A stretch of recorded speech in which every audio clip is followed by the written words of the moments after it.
Siamo da Netafim, Irrigazione Veneta, insieme a Flavio Malatesta. Buongiorno Flavio. Buongiorno a tutti. Allora, noi adesso abbiamo il compito di spiegare, perché abbiamo visto vari impianti, varie parti, abbiamo parlato molto della manichetta, abbiamo approfondito anche l'aspetto dei filtri, adesso proviamo insieme a te a vedere un impianto costruito in modo completo, quindi iniziamo dalla pompa, la pompa non ce l'abbiamo qui, però tu ce la racconti lo stesso e dopo andiamo avanti con le varie parti. Ci guidi tu in questo viaggio. Ok, va bene. Buongiorno a tutti. Ecco, forse, scusami, io sono subito partito così, ma magari due parole su chi è Netafim, visto che siamo qui ospiti a casa tua. Ok, Netafim è una realtà israeliana, una multinazionale che è nata oltre 55 anni fa. È nata per necessità, perché è una realtà nel kibbutz di Akserim in Israele. Diciamo che la tecnica dell'irrigazione a goccia è nata perché la necessità di fornire acqua alle piante era limitata in Israele e quindi proprio per sfarmare la popolazione del kibbutz di Akserim si è iniziato a questo approccio di sostenibilità della risorsa idrica. Oggi Netafim, insieme ai propri partner, in questo caso Irrigazione Veneta, cerca sempre il massimo impegno nel progresso sostenibile, sociale e ambientale dell'irrigazione di precisione. Ancora oggi investiamo in questo e oggi qui cercheremo di darvene un esempio. Diciamo che come Netafim, insieme ai nostri partner sul territorio, appunto Irrigazione Veneta, cerchiamo di dare una combinazione di i migliori prodotti a livello di qualità, quindi dare la maggiore garanzia e affidabilità agli agricoltori e allo stesso tempo fornire un'assistenza, un servizio sempre di qualità agli agricoltori, con l'aiuto in questo caso di Irrigazione Veneta. Che poi si incarica, no, di fare la progettazione anche con il vostro supporto, però è il trade union fra la Netafim e poi l'azienda agricola reale. Diciamo che ci piace sempre fare la similitudine di un vestito su misura, no? Noi siamo, diciamo, i produttori del tessuto e cerchiamo di dare il miglior tessuto possibile e poi Irrigazione Veneta, insieme sempre al nostro supporto, cerca di cucirlo su misura e dare le migliori forme di questo vestito per ogni agricoltore, ok? Partendo invece per l'impianto, a me piace sempre dividere l'impianto in tre blocchi. Il primo blocco è un blocco di pompaggio. La pompa può essere una pompa elettrica, quindi collegata o direttamente alla corrente o altrimenti tramite gruppo elettrogeno o per le aziende anche un po' più sostenibili attraverso pannelli fotovoltaici presenti in aziende, quindi aziende autosufficienti, o altrimenti pompe come motopompe a gasolio. Una volta che abbiamo installato la pompa si passa direttamente alla parte di filtrazione, ok? Possiamo vedere qui in campo appunto uno dei nostri principali filtri, in questo caso è un filtro a dischi.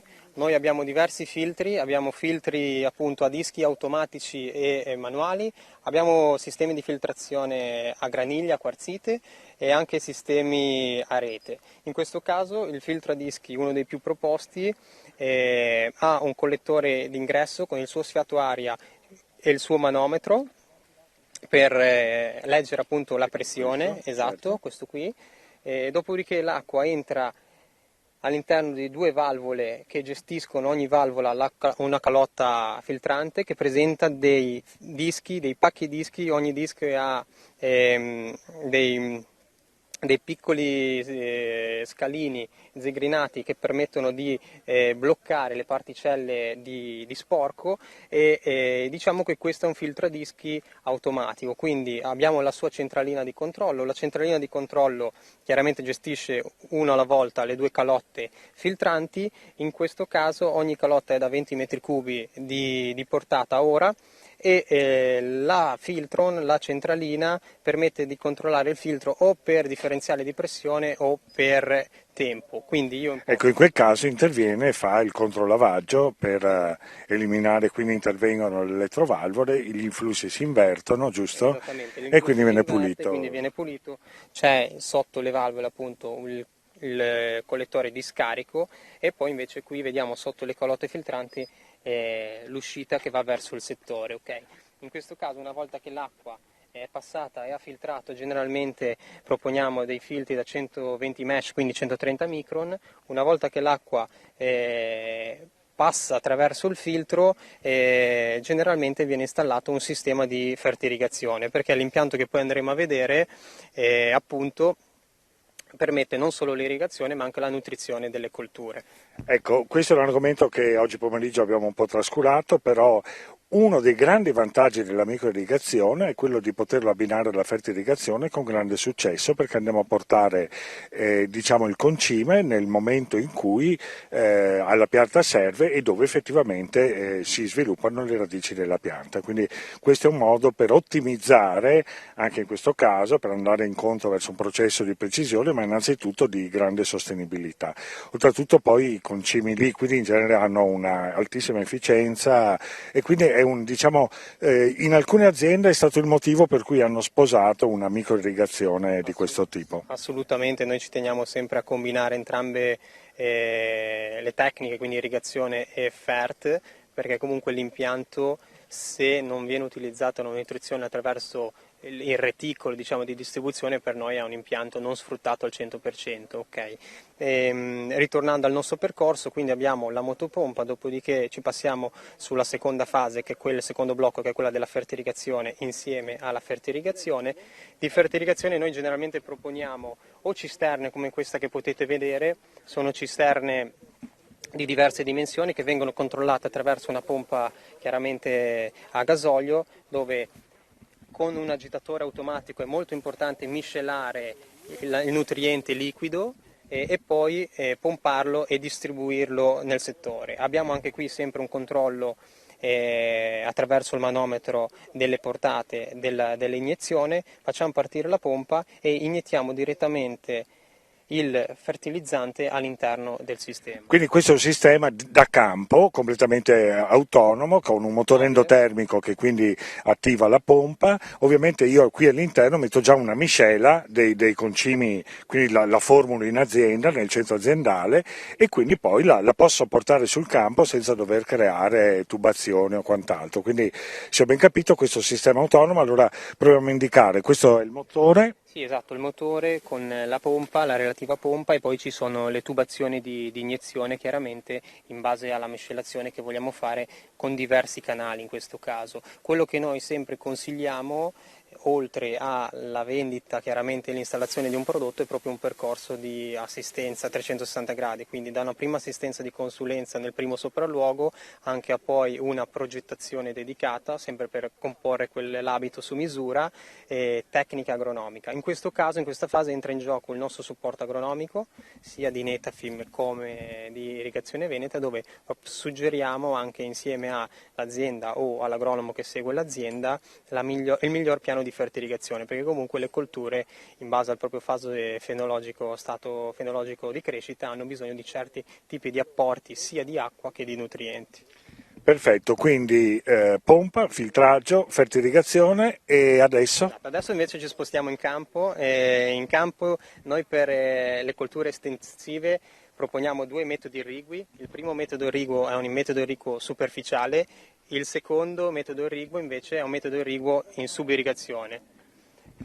E generalmente noi, una volta che abbiamo fatto la fase di filtraggio e di fertirrigazione, proponiamo dei settori. I settori chiaramente sono tutti controllati attraverso delle valvole di riduzione di pressione, quindi le valvole hanno il compito di gestire settore per settore l'impianto e di mantenere la pressione corretta per ogni settore, calcolata da progetto. Ecco, la valvola di cui parli si trova lì all'angolo. La valvola di cui parlo si trova... Ecco, forse vediamo se riusciamo a inquadrarla, se ci segui. È un po' lontano da noi, adesso ci sono delle persone che passano sopra. Vabbè, in caso la possiamo inquadrare dopo. Quello è importante perché ha la funzione di regolare la pressione e quindi ad esempio in questo caso arrivano 3,5 bar, tu lì la regoli a circa quanto? Allora, diciamo che in questo caso voi potete vedere dalle immagini che c'è ancora un filtro di sicurezza prima della valvola di settore a dischi manuale, dopodiché si entra nella valvola con la riduzione di pressione, entriamo a 3 bar e mezzo e usciamo a circa 1 bar 0,9 che è la pressione indicata in questo caso per l'impianto in superficie. Andremo a vedere poi successivamente che invece per l'impianto in subirrigazione invece le portate sono leggermente più alte. In questo caso, come impianto in superficie, Noi proponiamo due modelli di ala gocciolante, l'ala gocciolante Streamline X e l'ala gocciolante Typhoon. Le ali gocciolanti chiaramente ricevono acqua da una condotta flessibile, in questo caso la condotta flessibile è un FlexNet, è un prodotto in polipropilene, prodotto appunto in Israele, dove ci sono più strati chiaramente di questo materiale che assemblati in produzione ricevono anche dei raccordi premontati. Questi raccordi premontati sono personalizzabili, quindi in base alle richieste della coltura e degli agricoltori possiamo tranquillamente personalizzare la distanza tra un raccordo e l'altro, come potete vedere. In questo caso il raccordo è conico, da mezzo pollice, da filetto mezzo pollice, basterà semplicemente andare a raccordare o la partenza gomito o quella a T o addirittura anche quella Y senza il Teflon, quindi è di facile installazione, e anche appunto la condotta flessibile FlexNet pesa in modo molto leggero, quindi è molto maneggevole e molto facile da installare su campo.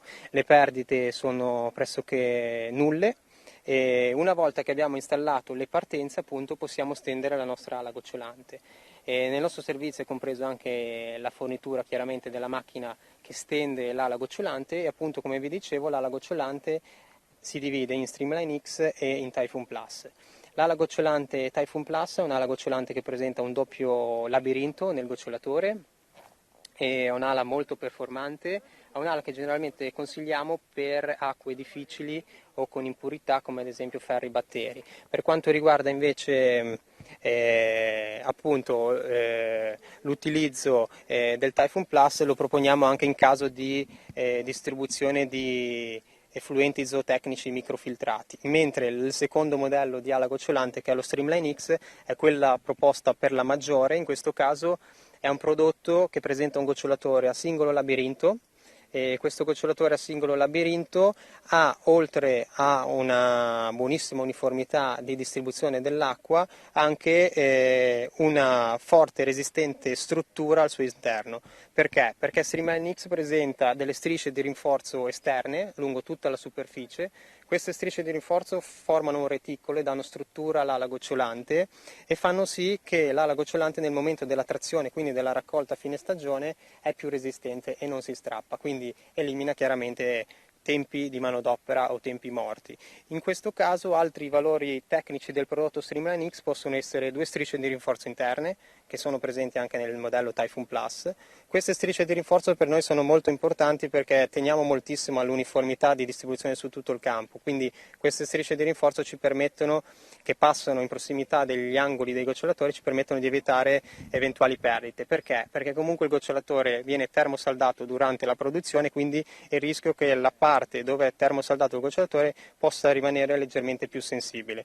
Evitando questa sensibilità attraverso le strisce di rinforzo, magari prevenendo la stesura magari un po' troppo rapida o magari dello sfregamento sul terreno, evitiamo appunto queste perdite. L'ultimo aspetto importante da sottolineare per lo Streamline X è appunto il flap, detto in gergo tecnico, ovvero una linguetta che si alza sopra, in prossimità del foro del gocciolatore. Questa linguetta qua è molto importante perché evita intrusioni di particelle di terreno, perché generalmente su pomodoro soprattutto rincalziamo leggermente l'ala gocciolante. Quando l'impianto va in pressione si alza questa linguetta, quando l'impianto si chiude ha una sorta di effetto Venturi, aspira, chiude il flap e quindi questa diciamo riduce le possibilità di che intrusione. entrino, sì, esatto, un po' di argillo di limo. Esatto. Molte grazie. Allora adesso qui abbiamo la fortuna di avere, si vede poco, però noi lo raccontiamo in modo che chi ci ascolta possa avere un'idea di un impianto invece sotterraneo, no? Di questo impianto noi sappiamo che è stato steso a 1 metro di distanza uno dall'altro e a 30 cm di profondità. Però prima di questi dati possiamo anche introdurre un attimo il concetto, diciamo, della microirrigazione sotterranea, che è un sistema estremamente performante, che consente di ridurre quelli che sono gli input, perché poi questa manichetta, che sicuramente ha uno spessore maggiore di quelle a perdere, però poi dura per molti anni, quindi è un investimento fatto. Abbiamo addirittura solo impianti che hanno durato più di 15 anni, ma insomma in genere si tende a dire che i 10 anni sono una buona durata.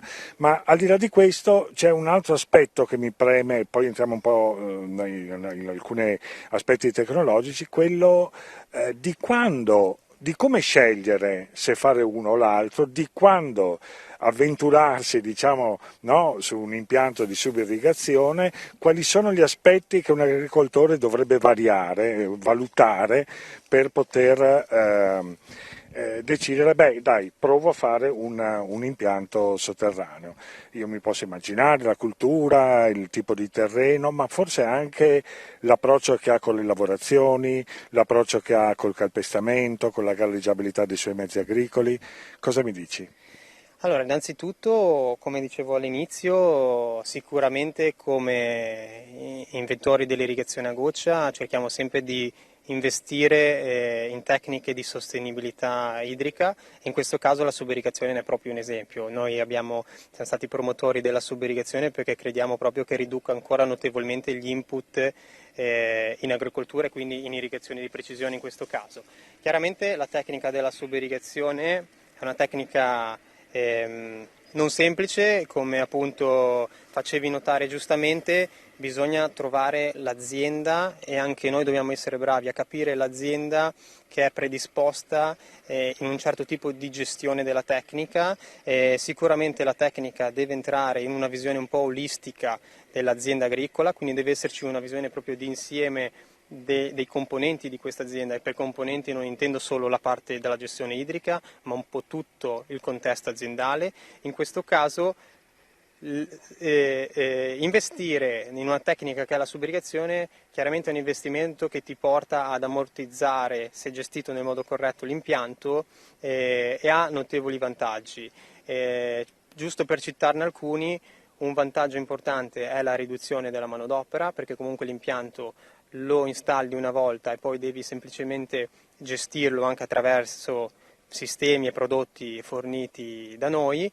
Un altro aspetto Sì, importante. poi c'è una gestione automatica, poi no. Esattamente, una gestione automatica, poi Addirittura remotizzata, sì, eccetera. esatto, poi magari diremo anche due parole su questo. E poi appunto l'impianto in questo caso, oltre a una diminuzione della manodopera importante, permette chiaramente, diciamo, lo chiamiamo noi impianto invisibile, perché come potete vedere alle nostre spalle l'impianto è sotterraneo, sta irrigando, però non si vede, quindi non c'è assolutamente ostacoli sulle manovre di campo. L'unica cosa importante è il tipo di lavorazioni, che devono essere comunque lavorazioni minime, lavorazioni mirate. Oggi sicuramente con i metodi anche di GPS, di stesura di ali goccionanti e di semina, questi sicuramente aiutano molto in quest'ottica di gestione, però sicuramente evitano un impatto del terreno, quindi il terreno comunque rimane sempre molto ossigenato. La subirrigazione rispetto alla tecnica superficiale non lavora per caduta, ma l'acqua lavora per risalita capillare, quindi diciamo che la tecnica dell'irrigazione a goccia si sposa molto con questo approccio, perché è un approccio di irrigazione poco ma spesso. Cerchiamo di fare delle irrigazioni pulsate, quindi delle irrigazioni brevi, intense, con una portata chiaramente sempre molto bassa, di circa 0,7 litri o 1 litro massimo, per far sì che comunque la distribuzione avvenga verticale all'interno dell'apparato radicale delle colture. In questo caso chiaramente ribadisco il concetto della fertiligazione. Abbiamo già una rete di distribuzione, questo è il terzo tassello di cui parlavamo durante i nostri step. Nella rete di distribuzione, in questo caso, chiaramente l'impianto, oltre che irrigare, può anche fornire nutrizione all'apparato radicale proprio il più vicino possibile ai capillizi radicali. Questo è molto importante perché non sforza appunto l'apparato radicale delle piante, e le piante possono ottenere subito i nutrienti nel migliore momento di fabbisogno. Assolutamente. Qui davanti cosa abbiamo? Che parte è dell'impianto? Come si compone l'impianto? Una volta che appunto siamo usciti dalla fertiligazione e dai filtri, abbiamo in questo caso una valvola principale. Ecco, ce la indichi così è chiaro. Abbiamo una valvola principale, nella valvola principale l'acqua chiaramente arriva dalla condotta interrata di adduzione, abbiamo un manometro d'ingresso e un manometro di uscita per regolare le pressioni, in questo caso la valvola è una valvola automatizzata con solenoide, un solenoide in DC, in questo caso la valvola è una valvola con un pilota di riduzione di pressione, quindi andando a avvitare o svitare questo bullone, all'interno del pilota troviamo una molla che permette sì che regoliamo la pressione di uscita. In questo caso, mentre prima avevamo una pressione di uscita di 0,9 un bar, andiamo con le ali gocciolanti, i gocciolatori che abbiamo su campo, intorno ad una pressione di esercizio di 1 bar e 8, 2 bar massimo. E l'ala gocciolante interrata in questo caso è un'ala gocciolante autocompensante, non è un'ala gocciolante con gocciolatore come Streamline X o Typhoon Plus. Abbiamo due tipi di ala gocciolanti, Uniram e Dripnet. Dopo vedremo anche questo nel dettaglio. Sì, Concludiamo ecco, qua. continuiamo con la sequenza. Una volta passata la valvola troviamo il contatore, molto importante, chiaramente per controllare i fabbisogni idrici. Certo, quanto è stato soddisfatto, quanta acqua abbiamo erogato di fatto, no? E generalmente noi colleghiamo il contatore in stazione di controllo, dove all'uscita dei filtri abbiamo sempre il contatore, in questo caso lo vediamo qui, abbiamo la master valve, il contatore ci permette, anche controllato da una centralina, di tenere monitorato l'andamento dell'impianto, quindi se vediamo che il contatore rispetto al progetto iniziale eroga troppo acqua potrebbe essere un allarme perché c'è magari una perdita, se invece ne eroga poca è perché magari c'è presente un'occlusione all'interno dell'impianto. Passato il contatore entriamo nei settori, quindi abbiamo due valvole di settore, entrambe automatizzate con il solenoide.